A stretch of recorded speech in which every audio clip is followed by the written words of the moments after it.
John, what are some of the hot topics in asset management these days? I think when we talk about asset management, we think of, I think, three things, and they're really the building blocks for asset management. First is data, which we call big data because of the amount of data. Second is the analytics. How do we use the data and how do we calculate, for instance, the health and the predictability of the health of the asset?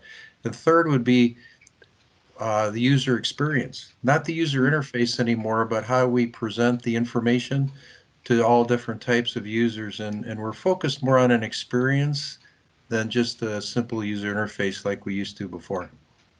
Nice.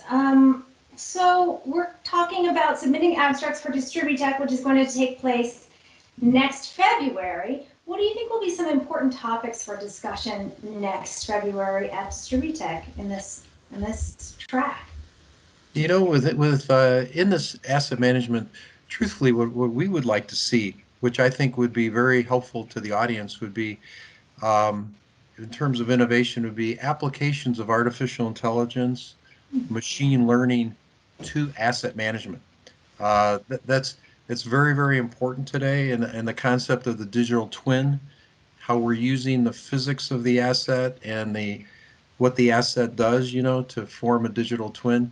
And also the last thing I think would be using the data from drones or unassisted aerial vehicles and robotic inspection devices and how we're integrating that into asset management.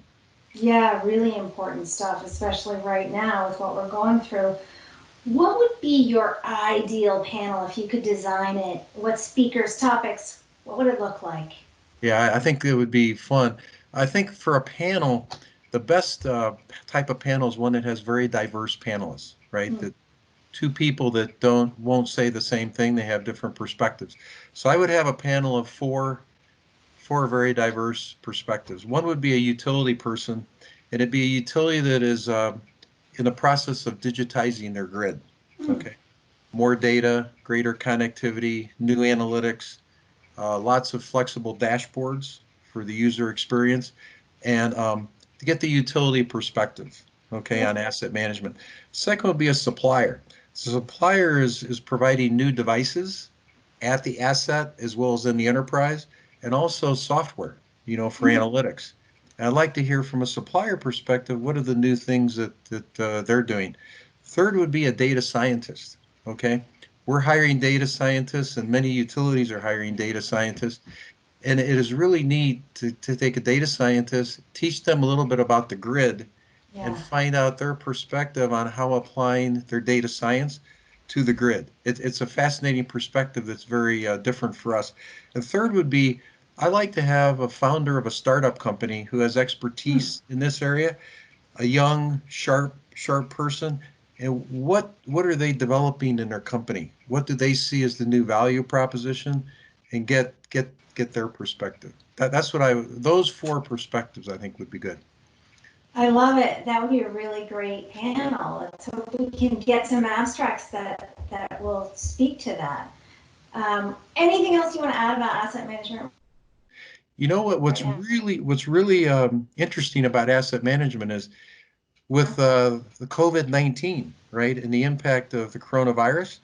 What we're finding is more and more utilities are putting more emphasis on doing things virtually, right? Doing things remotely, which means there's much more. I find now with utilities, there's much more emphasis on asset management because instead of Mm-hmm. sending someone in a truck out to the substation, let's do more remotely. Let's Yeah. monitor the asset more, diagnose the asset, and do things more virtually. Okay, so what's neat about this track, I think it's much more important today, much more emphasis, more spending in this area with utilities as a result of the of COVID-19. Yeah, indeed. Thank you so much for giving me your thoughts today, John. Thanks, Jen.